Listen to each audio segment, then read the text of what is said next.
I don't know, like the weird people in the corner at the dance. Right. And it's like, yeah, we might seem to be your worst nightmare, but also at the same time, we have some lessons. I am still glad that I'm here with you guys. But we're not doing a solo episode. We're doing a guest episode, and I am so happy to have this special guest with me here today. And I am even more excited to not be in my office alone talking to my computer. And as many of you have heard, I always talk about my social media manager, trying to make sure I get everything plugged in. And this time she is here in person, so I have to make sure that I do all of the plugs. Yes. So if you are not following us on social media, Instagram, TikTok, follow us on YouTube. That is where you're going to hear about all of our new episodes when we're having new things coming out. So if you're not following us, do that already. Make sure you are subscribed to the YouTube channel. All of the links are always in my bio, guys. So we are going to jump into it. So I can't even say baby cousin because I don't feel like you're my baby cousin, but I do have my baby cousin. My daughter's Pyran, one of my closest cousins that I have essentially grown up with our entire lives. I guess emphasis on the cousin. Yeah, like y'all bear with me. We are having a comfortable chat today, but I am so happy to have my cousin. And then I just realized that we are both sitting on the same couch that we sat on 4 or 5 years ago when I was driving down to Houston, you guys, trying to heal from my divorce and being a crying mess. And now here we are, sitting on this couch, getting ready to put everybody on blast. No, I'm kidding. No, we're not. Well, welcome, Jason, to the show. Appreciate it. All those sentiments are very true. Glad you came down to Houston to do this podcast. I'm Jason Simeon, Jalesa's first cousin. Our parents are our siblings, so her mom and my dad. So yeah, we pretty much grew up. We're 2 years apart. Yes, 2 years apart. Yeah, we've been together since we were kids, spent Christmas holidays and done life together in Dallas. So the time that she came down to Houston was a very touching point in our lives, in our adult lives. We'll kind of capture and speak on that on the podcast. As she said and mentioned, she went through a divorce. I went through a divorce as well. And here to kind of share some of the things that I learned and some of the knowledge I have to share for the Women in Between podcast. All the women in between. Pause. You sound nervous. Slightly. You picked that up. Yeah. Well, I'm about to calm it down because what I was going to say is for all of the... Just relax. We're just having a chat. We're just having a conversation. And remember, everything is you delete your voice. Yeah. It's just being deleted. But what I was going to say was all of the women in between. I know that you're probably looking at Jason and you're like, Jelesa, are you going to put us on? And the answer is actually going to be no. Because Jason is not single. Jason is very shaken. So I'm going to make sure y'all aren't sitting in this episode waiting for these tidbits. Those are not going to be dropped. Okay. So I think a few of you might need to leave the room if that was what you were expecting. Yes, you are right. I did take a lot of time coming down here. And I think, for our audience, many of you know my story. And then you also know that there was a period of isolation. And I think part of that isolation was with you. We might have been isolating together. Exactly. Yes. So I'm happy that you are on the show. It has been a long time coming, and I appreciate you being in this space because you don't often get men feeling comfortable enough to share how they feel in this space. That's true. So Yes. I appreciate you having me, like I said earlier, and I think you're doing a wonderful job with this journey that you're doing with the podcast, and hopefully it's being captivating and touching and, encouraging the people to get through whatever situations they're getting through in life. So. Yeah. And I feel like, for us, and I don't talk a lot about like my extended family on here, but for us, divorce was still very much new. I think I've mentioned, my aunts and uncles, most of them have been married 20, 30 years. So for us going through our divorce, I don't want to say it necessarily shook our family and we weren't necessarily the black sheep, but we had to figure out our own way of handling it and our own blueprint. And I think I handle it one way, right? Being a woman with 2 kids and navigating the co-parent world. But you were kind of in a much different situation. So I obviously know that some of the people closest to you know that. And all of our listeners on here, we're not necessarily about getting into people's business, but we are making sure that we learn lessons. So kind of tell the audience like your backstory, like where you were in your divorce, like what that looked like, because it did look a little bit different than what it looked like for me. Yeah, so just to set the scene on that part. So I married to somebody from college, and we did the after college married life. The thing. Yeah, for 3 years, kind of checking the boxes through life. You know, you get your high school degree, you go to college, you find your person, get married, hopefully try to build a family. So we're making those steps, and different things happen as far as life events go. So that kind of shifted us to distance apart. We lived separate for a few years, and then led to the divorce to take place, which was challenging, as you know, but kind of got established here in Houston, had a house, no kids, which was good. So Very good. didn't have to kind of experience that part of the divorce process. But as many people may know, that's gone through a divorce or heard from other friends that are gone through divorces, like it's pretty draining, taxing experience. You see the true colors of the other person, and you get to learn a lot about yourself. So Yeah. I know I kind of dig deeper into going into my late 20s, early 30s, as far as learning myself, what I liked, what I didn't like, when it came to dating, when it came to working, when it came to my physical health, mental health, all those things kind of strengthened once I kind of got the divorce finalized and we passed that life. So You hit something, and I feel like I heard that somewhere where they're like, you see the worst side of someone or the truest side of someone when you go through. But then, like you said,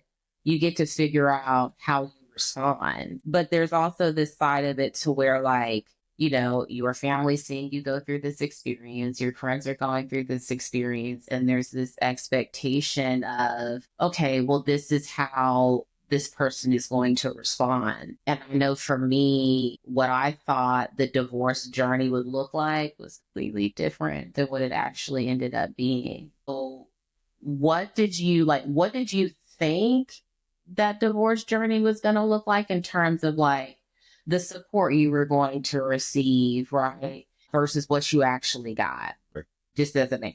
yeah, as a man, I think it's like, I read this when I looked up some things during the divorce process. It's like 70% of divorces are initiated by the woman. So yeah, that was kind of interesting, but makes sense though, in a sense. So, but as you go through a divorce as a man, it's kind of like, all right, well, we're going to be split. You think like, okay, I proposed to this girl, we're going to be together for a lifetime. Like I'm invested and committed, and then you get papers and get divorced. You're like, so what do I do here? Do I, try to figure things out on my own? Do I isolate myself? And it kind of has different emotions and tolls that go through it, which makes you wonder, this process we're going to be over with, can I get over this smoothly? I think that taking that time of kind of getting yourself together, talking to the right people in the related community, people think like, oh, it's an easy process. Just go there, file paper. Yeah, you check all of the boxes and it's all paperwork and then you're done. Everybody kind of discounts the emotional side. But you said something I didn't know. I didn't know that it was 78% of women. I mean, grant, Yes, 70%. well, 70% of women initiated or grant. I initiated mine too. So I guess I was a part of that.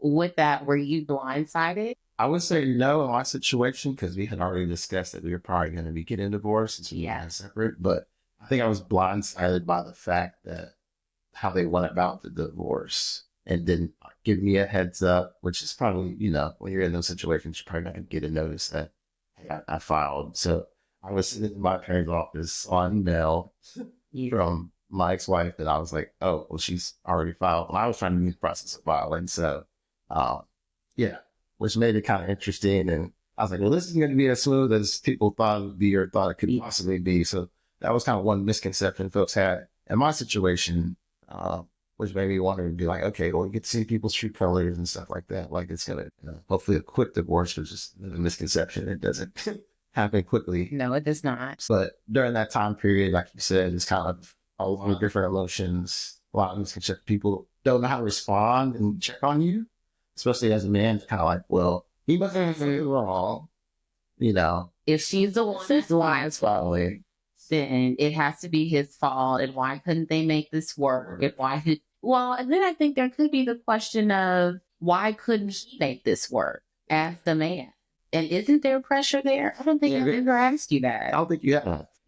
Was there pressure? Oh, yeah, there was definitely pressure there from the other party's side. Like, well, you need to come to do these things or do these different things to make it work. Friends in my corner were like, it seems like you're done, like you're giving up on your marriage and relationship with this. And you just don't understand, like it's at that point where we need to split and move on. So yeah, like those are other misconceptions for the man. And the process is like, hey man, like, what have you tried? Have you gone couples therapy? Have you done this? Have you done that? So yeah, it's kind of tough once you get to that breaking point of going through a divorce. Our hope seems lost as far as mending that marriage. And it hurts. Yeah. It hurts as a man. You feel like a failure. Yeah. You feel like, oh man, well, I screwed this up. And I know kind of in my life, like that hasn't really been something that has happened. Like I haven't faced adversity in that sense.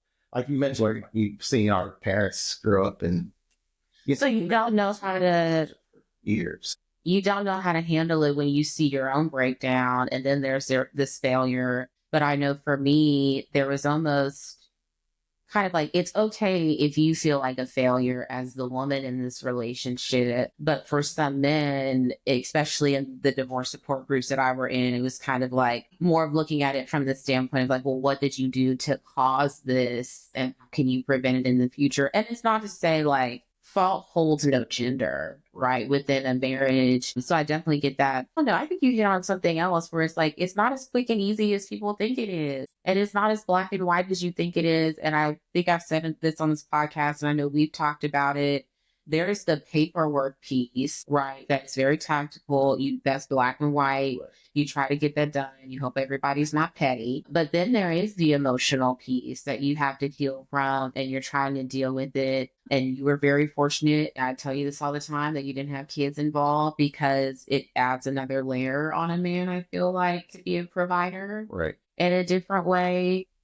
But I don't know, Jason, that's a lot to handle still. The emotional side, you guys were very young. And then you're also dealing with the paperwork side of it, and that part not being easy. And I think that's one part that we haven't really talked a lot about on this podcast when we speak on divorce and we talk about the emotional side, specifically with women and how they're healing through it. But I think for the man, there's a whole different side of it that no one talks about. It is, like I said a few minutes ago, is that, we are the ones that's committing to proposing to this girl. Like, we're asking to take them in marriage and be with them for a lifetime, and like investing a lot of time and energy, and just stop it. Because I feel like, dang, I invested all this time in my life, all this, financial part of my life, all these emotions to be with this woman. And then, yeah, it kind of sits for you for a while, and getting over that can be, like, it's hard for some men. But talking to my parents, talking to cousins, friends, family, like, they'd be like, hey man, like, move on, like, stop being held up with something that didn't work, go how you according to plan, how you wanted it to go. So that was definitely beneficial. Had a lot of good times with friends, a lot of times on people's couches, like we are here, open it up, hearing what they have to say, going to therapy as well definitely helps. And then just kind of finding the strength and the emotional, like, grit to get through it. So, that's a very good word. yeah. I was curious, this is random. Do you think that you would have gone to therapy had it not have been for the divorce? That's a great question. So I probably wouldn't have gone to therapy if it wasn't for the divorce. I think leading up to the official, get the notice of the divorce. Yeah. That's why I was like considering finding a therapist. It's like, dang, this is impacting my health, impacting my mental health. Could also translate to work, and like not feeling you're 100% self in the work environment, 100% self when you show up in group settings or family settings. That's what I really considered. It was like when that was on the brink of getting ready to be happening.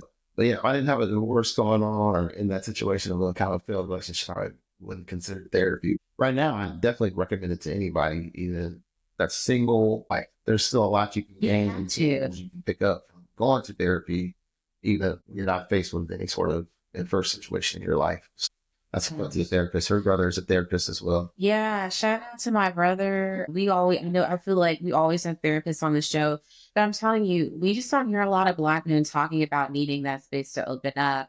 And honestly, like, I've been in that space with a Black man and felt like I was the only person in the room because they're not participating or they're not emotionally engaged. And I understand, like, as a Black man, you have to feel safe enough, you have to feel secure enough to even open up in that space. But for most women, we are not used to men on seeing the purpose of therapy, let alone willingly going into those environments. And I think that's something, and I'm not trying to direct this at men, even though it needs to be directed, I think it needs to go for anyone. Like, and we've talked about this, therapy gives you tools. And now I can say this as someone that has been married and you have been married too, we probably can understand why it is critical to have someone to provide you with tools, especially as a man, because you said you started to recognize how it was impacting you mentally, emotionally, physically. But surely that couldn't have just been like, this is how my divorce is impacting me. Some of it had to be like, okay, I need to dive into why did I choose this person? Why did I go into this marriage? Like, what did that look like for you as far as like what you needed to uncover in your process? Yeah, there's a lot that went there because it's like, how did we end up here? Why did I end up marrying her? Like, how did I end up selecting her? Yeah. My mom actually told me before I got married, is like, this is something my grandmother had mentioned to her, was find somebody of your equal. I really, it's like, everybody wants to, be equally yoked. Yeah, we talked about that. Yeah, we talked about that when you came down here, and it's like, now it really sits in. So, like, find somebody with a similar background, similar upbringing. I'm not saying that like you should find somebody that's a copy of how you were, live your life, but some time points and similarities that kind of get you through those hard times where you see the trauma from the past and different situations that they experience in life that you never experienced in life. Yeah. And you can't really hold it against it, and trying to make that work can be a total and taxing. So, kind of working through that and like saying, hey, in my next relationship, I'm looking for those type of traits and people that can check those boxes in regards to similar bringing somebody that's of my equal, so to speak. I remember you saying that, of my equal, and nothing, I don't even like look at that in a negative way. And I think it does align with like being equally yoked. But then you think about when you were what, 23, 24? Yes, 25. It's a 24, 25. I was 25 when I got married and had Harper. And you think because you've gone through all of these experiences, we were talking through about that today, you've gone through college and you've gone through this, that surely you are the same person and you have the same value. That's how I was. I was like, I need to vet this man out because we went to the same church and I know his family and we were raised together and we've gone through all these similar experiences. But I feel like it's when you start branching off and you have the option to make your own decisions that you really start to see someone. It's very true. Very true. That life events happen too. Like, you get to see this person on their own, like how their life, how they spend their money, how is he acting around other people, like, what are their drives and goals, outside of being in a constructive or structured type of approach with school or church. So yeah, you get to kind of really see the real person as an adult. And like I said, we got married very young in our 20s. So now that we're older, I think we are kind of being more intentional when we're dating and talking to people, more intentional with even just our relationships with people in our circle we meet around the world or around, our work environment. So I think you definitely learn from our experiences to kind of apply that to not only dating, but outside of that to your friendships, relationships you carry with people. Exactly. So now let's talk about, because I feel like one of the things that you and I really did a good job, like holding each other accountable, but encouraging each other with, is being able to uphold the image and love that we have for ourselves versus what others have for us, right? Like being true to what we needed and what we wanted versus what maybe society or our family thought we needed, and not being afraid to come against the grain. And so just for the audience, I think when you go through divorce, people expect you to handle it in a certain way. They might expect you to start dating immediately. They might expect for you to not start dating immediately. They may expect for you to take up a lifestyle where for me it was solely like, you need to be solely focused on your kids and you don't need to experience anything else. And so there can be judgments with how someone should handle what I like to think is like a new chance at life in some ways. And so what did that look like for you? You can let the audience know. I already know. Yeah. Everyone's gonna have their opinions and thoughts about, how you handle a certain situation, especially a difficult one like a divorce. So navigating that is kind of like, hey, give me the space to navigate this. Like, you're not the one that's in the heat of this divorce emotional standpoint. So given that setting boundaries, and you always told me that growing up, like setting boundaries. So during that process, like setting those boundaries and saying, hey, this is different situations from probably when you were going through your marriage or seeing other people go through divorces in your life. Like, so they kind of set those boundaries and being clear and open with them helps out a lot. But it still takes a toll and a tax of like how people think you should go about handling, how you should respond.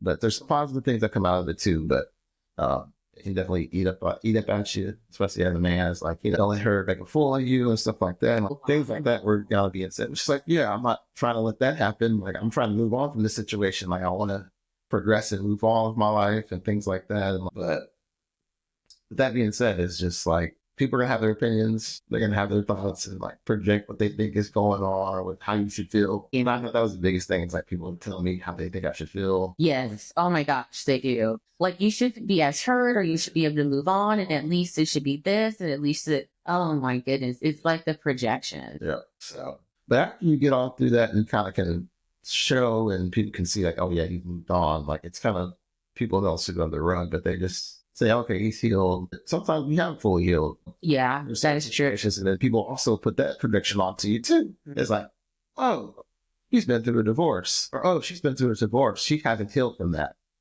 completely. Oh, she's still doing that. Yeah. This is happening because oh, he's been divorced. This might be something that happened in the past. So you surely can't be ready to move on. You surely can't be ready to do good. When I tell you, so many people try to clock where I am in my healing journey, it makes me wonder, were you in the room when I was married? And when I checked, I don't think I saw anybody there. And so it's like, you can't put a time frame on how long someone should heal or what stages they need to go through for you to see. Because so much of our healing, like you say, it was happening in isolation. I think half the time I was coming to Houston, no one was coming out here. Right. Granted, I think I just travel like that now. I think there is something to be said, like you, and I am going to say, I think for the audience, if you are not on this in this season of life, but you're supporting someone in this season of life, you cannot force that stage. And you can't force them through stages, nor can you dictate through stages, because for a lot of people that were going through their divorce, and I think that was the case for both of us, a lot of the heartbreak that we were experiencing wasn't after we were telling people that we were going through a divorce. It was happening through the confines of our marriage, and no one knew. So that healing process could have started a year, 2 years before anyone knew we had filed. So it's like, you have no idea when someone has started their grieving process. So, I know I can speak from a woman's perspective, but I think it applies generally, is offering that level of support. Like, I came here, you didn't ask me a ton of questions. You weren't trying to figure out when happened what or where I was. You weren't trying to dictate where I was in my healing journey. I just had a safe place to simply. And it goes back to what you said about the therapy comments about being in a safe place for men. Like you said, it's hard to find those safe places for men to put their guard down and be vulnerable and open up to folks. So I'm glad I'm blessed to have you and other cousins and some close friends that I trust that I can confide with and, be vulnerable, open up. So definitely having that support system is very helpful. Yeah, it is. And also build the relationships too. Like my men's group here in Houston, Oklahoma State guys, like we have all different types of folks in that group. So people that's been divorced, people that's married, kids, people that's single, and have a great time in Houston being hot boys, enjoying their best lives. You get to see a different perspective still of the men's group. Well, all of us are successful in the same state of life. Yeah. At the equal phase of being successful in our careers, doing life the right way and under our impressions and like keeping each other accountable. Yeah. So, which is great to have.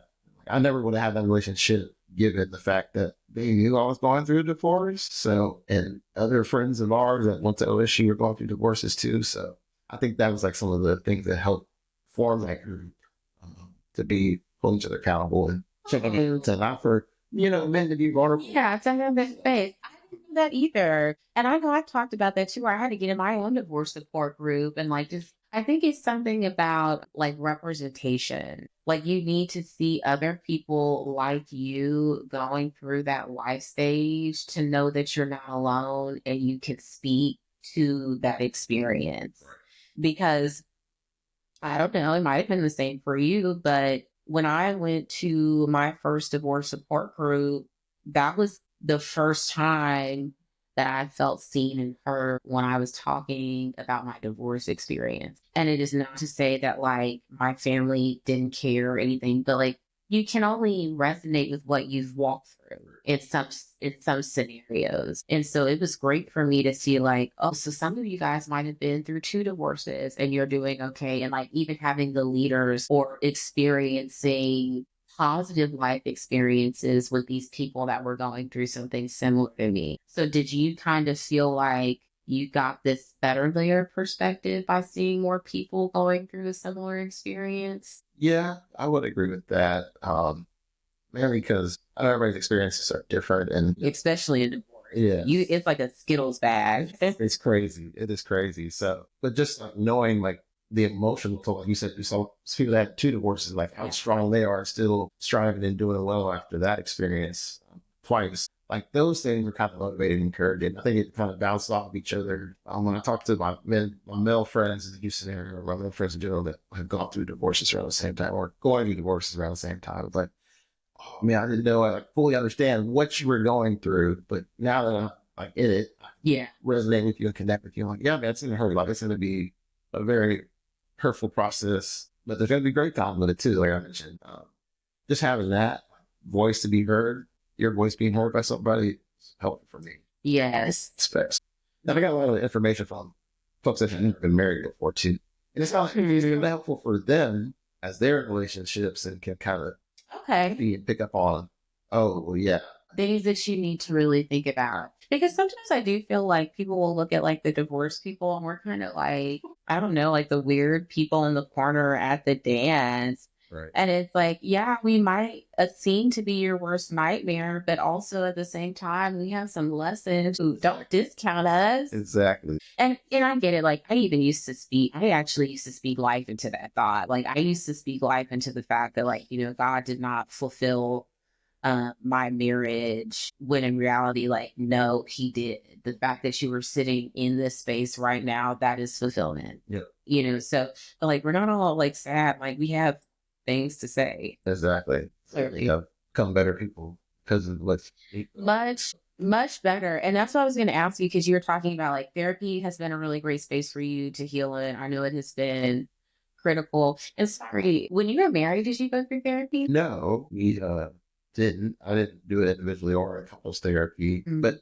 definitely we're trying to offer that. I was like, hey, let's try like Yeah. try to make it work. Like you're not trying to give up on a marriage and give up on something that you try to build with this person. So it kind of wasn't in the cards for us to go to couples therapy, and didn't seem like a feasible thing that was going to happen. So kind of gave up on trying to pursue it. You cannot drag anybody in it. Take that as somebody that tried to drag somebody in it and it didn't work.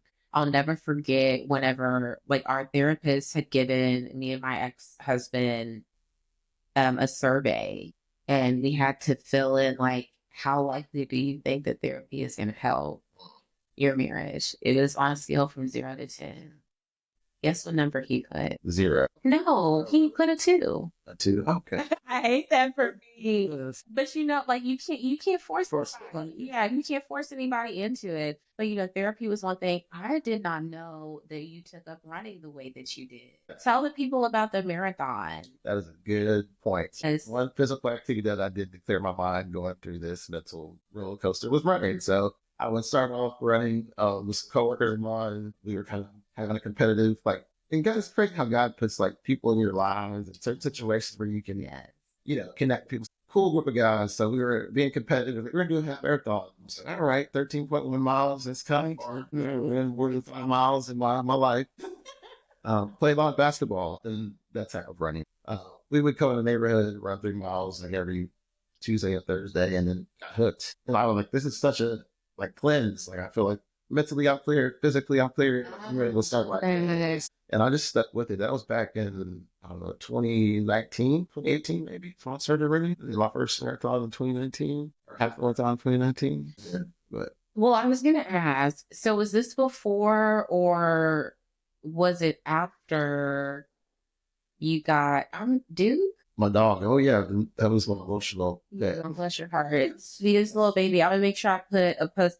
Well, I'm just trying to understand because, right, like you were going through what I was going through, right? You were dealing with some of the emotional abandonment piece. So you were, I was probably emotionally by myself. You were emotionally and physically by yourself. So I know you had do, but then you were also running to kind of get your mind off of things. But I couldn't remember the order of things. So the running started first, Okay. and Duke came second. Okay. So, like you mentioned, I physically, emotionally wasn't was isolated here by myself. So it was just funny because we can talk about the Duke story too. So I got a bully. He's actually pictured over here. Uh, so R.I.P. to Duke. Um, Oh, he is my friend. Yeah, they love that. so I got him from a buddy from college that actually went to college the same time I was there with my ex-wife. But anywho, got the dog from Oklahoma, brought the dog home. Never had a dog in my life. My parents told him about the Oh dog. my gosh, I love that. I love the fact that like they started off giving you a hard time and absolutely fell in love with him. Yes, which is so true. Oh my God. Yeah, but please keep Yeah. going. But Duke became their grand dog, and they loved him. They would like take him and watch him on Hmm. trips and everything. And so, yeah, they grew to love him. So they got pictures around their house of Duke. We talk about Duke all the time. Great dog to have in that phase of And life. that's season. And it actually helped with the relationship with my parents and like setting the boundaries, having those open conversations, being able to kind of go through that process without having any projections onto my situation. And like, okay, we're here for you. We're here to support you. Like, you get a dog. Got you bought the dog and fell in love with the dog. And so, yeah, I think that was a good piece of the writing to kind of help See, get through the phase of marriage and divorce at that time. I shared this where we talk about earthquakes. Like a divorce can be a life quake that is essentially like this catalyst of change. And it can really, because you're trying to cope and get yourself out of this, it completely changes how you really manage a lot of your relationships, whether it be for a season. It's so funny because I feel like I did the same thing. I had a cat, which Jalesa's always had cats. Well, since she graduated college, but she got multiple cats at one point, right? I had multiple cats. I had two cats at one point. One of these days when we talk about boundaries, I will have to talk about creative ways to set boundaries for people. And we're going to leave our cat story right there. But I did the cat thing and it was very similar. It was my emotional support animal because the kids would go with their dad and I would be home by myself. This is before I was in the street, like in the streets. Yeah. So I would just be home with my cat. Like that one Christmas that I stayed home from Houston, Yeah. it was me, my cat, a charcuterie board, and champagne. Don't feel shame for me because me and Moose were lit. But I did the cat thing, and then I even did some things like with Hotworks, right? Yeah. Like got on that kick, and I would say I think being physically fit completely changed how I saw myself, because your mind's just breaking, or what is it? It's like neurological orders. Like you have to have a different neurological experience, something like that. Yeah. I'll find it. I'll put that in the show notes, y'all. Yeah. All right, it's also getting very late. Um, but I do think like the physical activity piece requires you to be in a mental headspace to release things. Even with the running, like, something that you don't think you can accomplish. It's like a taxing thing, like, well, I'm gonna get it, I'll do it, I'll do it. Yeah. It's like, what you do it more, I'm gonna get through this, I'm gonna get through this, I'm gonna get through this. It's gonna be a marathon, it could be, or it could be a sprint and happens quickly or not quickly, which no, they don't. But yeah, just that mental exercise, like you said, and kind of physically, Yeah. to your mental, physical toughness, and then our mental toughness, which is there. And it has to be that trifecta. I think that one of the things that I've been very grateful, and I think I called you about it, maybe you're is messing up, but I was like, I feel like we just really ended up on the right side of this whole thing when it's like you go through the divorce and it almost kind of like shocks you because I think we were both like not only learning about ourselves and then learning things about our families and learning things about our spouses and for those like obviously my story and the emotional abandonment that you can deal with and the impact but being able to have somebody to share that experience with and then to heal in your own way and stand firm in that. Because, like you said, there's so much pressure. One, like for men, I didn't think about the pressure of like, don't make her look like a fool. Because, yeah, it's very true. Very true. And the defensive, almost the defensive nature that you have to take to protect yourself and balancing that, like, there's still so much pressure. Yeah. And so many people trying to, some will project and try to push a narrative on you too. That is true. That is true. And you have to, I realize with my divorce made me have a backbone. I'll say that. Yeah, I would say mine made me have a tougher backbone as well. Like I said, I know who I am as a person. You know, people know who I am as a person, generally know me and stuff. Oh, that's true. Going through that experience, like, don't let it impact you to be a negative and make it seem like. Don't make it let you be, well, I think we were talking about being bitter. Yeah. Because, I mean, for you, like, it's so good that you didn't have kids. Y'all know I love my kids. I'm not even, but it is because you have the opportunity to one, like, cut a clean slate, take your time to heal, and because you weren't focused on being bitter. And I think we hit on that because it will hold you back from like finding, whether it's somebody or just happiness, right? It doesn't have to be a different person. If you're sitting here, if you are still clocking that man's moves, sis, please stop. Like, you can't hold on to that. Yeah. Or even as a man, like if you're still holding a grudge against her, I know. Men will hold that grudge and put up a fight and be petty too. Men are petty too. Yeah. So I tried to avoid that at all costs in my situation, just given the fact that I knew that, hey, I'm a great guy. The right thing. And it was good to end this marriage with this person. Yeah. Move on. But the back and forth stuff, like I wasn't standing for that, and putting up with it. And like I said, folks told me don't let her make full of you by trying to get you to get under your skin. Yeah. It's a backbone, stick to your morals, stick to who you are as a person, and you'll come out the better and it'll all work out. So you'll find somebody else that'll love you and support you. Period. Those things were like good sentiments that came when we were kind of finalizing our divorce. Yeah. So it helped me out quite a bit as a man. I know. So it's like you choose the high road because it is going to come back to you tenfold, and then you do the work of healing and being able to identify where you need to heal, which I think has made it so successful for you. So yeah, obviously I'm always going to plug therapy. I need to figure out how to get some sort of partnership with BetterHelp. And I think there's movement. I'm always going to say movement because I think it completely saves your life. And then you hit these goals. And then I think, especially for a man, finding the safe places. So I think we covered like a lot of ground. Okay. Yeah, I know. Rapid fire questions. Yeah. Are you gonna say the rapid fire questions? I'm going to say the rapid fire questions. Kim has sent me these. Yes, it is me. Ooh, this is a good one. I mean, I know this answer, but the audience doesn't know this answer. I'm curious. Okay. These questions, y'all. So. I know. I'm just seeing them, so I'm not ahead of you to that. Okay. So, what is your favorite sport? Yeah, it's basketball. Why basketball? Let the people know. Yeah, grew up playing basketball my whole life. Played high school basketball. Played with some people that played NBA too. So anyway, big basketball fan. That's what my dog's name is, Duke. Duke basketball. So. Yeah, it's my favorite sport. Still watch this day. Started at the Mavericks trade Luka.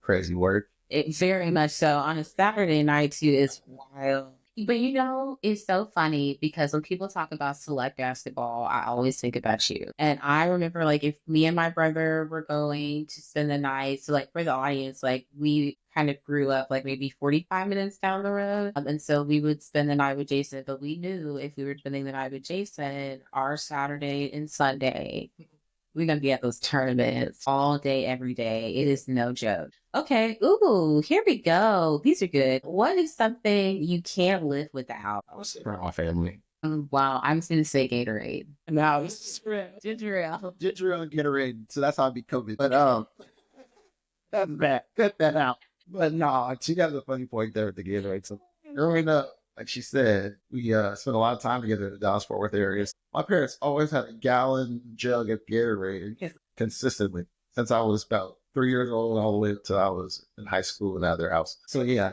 that's always the running joke that I can't live without Gatorade. But yeah, I definitely can't live without my family and super close friends in my life. I talked about on the show for this episode. Yeah, I definitely can agree with that. I love that. That's one of my favorite things about you, your family. And yeah, your dad's that way too. It's so sweet. Okay, what is the food obsession you currently have? It's a great question. You know, So much good food here. it is true. Well, we just had a great Sunday dinner. We did have a good dinner. Yeah, that's true. It's a big sandwich wave right now. Like I have to have a sandwich for like I go to Soloski's, Jersey Mike's, this new sandwich place. And I found out about Tony's. It's like the #1 rated Yelp yes, restaurant in the country. Like I'm fucking a big. sandwich cake. I love that. I haven't had these in forever. Yes, mine is waiting for me. That's what I'm gonna have on the road. I'm so excited. Do you have any regret? I feel like we're now at an. I feel like we're at an age, right? Yeah. I feel like we're now at an age where we can genuinely answer this question. Agree with that. I would say, not to say my marriage was a regret. Being married at that age, besides that probably shouldn't have followed through with it. I think that was a learning experience. Like I think all regrets you have, you take it as a learning experience. Were you saying like the red flags that you didn't notice? That I did notice and thought I could work through. And those are. And you really thought that you could you? Yeah. Okay. Okay. Well, now I know we're going back into the. yeah. I'm like, oh my goodness. I know that's okay. That's very fair. Okay. Do you have a favorite hobby? One hobby I would say running a second, and then third I would say it's toss up. Probably. Okay. Oh, it's traveling to do a lot of traveling. Yeah, do Swap out for #3. We're always on the move and on the go, which is also very fun with the person I'm with because we both like to do that. Previous, ex-wife didn't like to travel, do too many things. So. I know that's right. And it's almost probably like freeing. Yeah. Because it's like all of the things that I want to do, I can do without feeling horrible. Right. So. Yeah. Yeah, I totally understand that. So many hobbies. You said golf? If you were, I kind of like that too. I'm always like, what else can I do? I feel like every guest that has been on this show is multifaceted. They do everything right. Yeah, a little bit of everything. So that falls. I need to get a lineup of all of our, like all of our horoscopes. Okay, so the next one, best country you visited. Oh yes, that's an easy one. Belize. Went to Belize last year. Was this for one or Spain? Yeah. I'm not sure if y'all heard that, but yeah, Belize is definitely my favorite country as of now, just because it's very laid back. People are super friendly. Chill. Still a lot of things to do activity wise. Great food. What did you like that you ate there? So several different fish dishes that they had. They had these things called like flapjacks, which is like a fried pancake. That was so delicious. So like better than any pancake or French toast or complex carb. But yeah, I think it was just very laid back. I wouldn't go there like to turn up with you. Yeah, I'm glad you said that. I know Bay. We have go with your bay, yeah, or like a girls trip. Or a girls trip. We have some travelers on here that I think would really appreciate that. But that's okay. So then, what is one thing you want to scratch off your bucket list? I feel like, do you have a long bucket list? I think my bucket list consists of experience. I think that would not be on my bucket list. It's on probably other people's bucket list. Like skydiving, that's not. I was just about to ask. I don't think you've done skydiving. Okay, so then what is something that's on your bucket list that you want to do? I guess snorkeling, not snorkeling, but scuba diving. Ooh, that was a good one. He's on there. And I'm trying to get scuba diving certified and everything too, but got kind of scared away. Oh yeah, you do have to get a few hours, yeah. Yeah, do some of the testing and things to qualify for it, and also medical concerns. But yeah, I still have my bucket list of something I want to do. Like I sort of before going scuba diving. All of the things, the cousin that does all of the man of many talents. Thank you.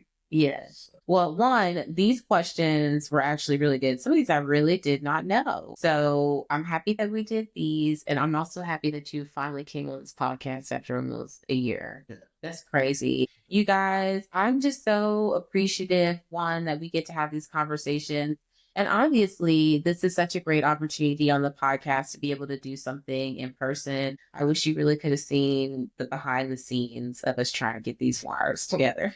We got it to work. We got it together, but I'm always so grateful for these moments. This was on our wish list for 2025. So I hope you enjoyed this. If you have not done so yet, I always think these conversations are really good opportunities for you to take the time, think about your own journey. If you're on this journey, about to be on this journey, just got off of it, go through and take the seasons of life quiz, see where you are, see where you want to be, and we can provide some steps on where we want to get to. So that link is going to be in the bio. Do you want to plug? I have a few ideas of what you should be plugging. I know. And I know that this one over here might have a few ideas of what you should be plugging. So it's crawfish season. And I will make sure this gets posted during crawfish season. so yeah, if you need an event catered with crawfish, I kind of started an event or a company actually 3 years ago called Sunny's Cajun Crawfish, or in the Houston area, but we travel everywhere. We did a bowl in Dallas last year. So yeah, if you need some catering, want some crawfish that tastes pretty good, reach out to Sunny's Cajun Crawfish. So good. I think I was eating crawfish every weekend last crawfish season, between coming to Houston and then Jason coming to Dallas and doing some stuff for some people in Dallas. I am going to have to agree. Follow. I'll make sure that the links are here. This is good. This is super chill. I'm super happy that we did this. And I'm so happy that we were able to put this out here for you guys to just learn, engage more. I want to hear about what you took away the most. And I don't know why, but like, what is your biggest regret sticking out to me? So I'm curious on like, what is your biggest regret? And how are you thriving from it? And I need to ask myself that question. So I will see you guys next Friday. Thank you. What'd you think? Appreciate it.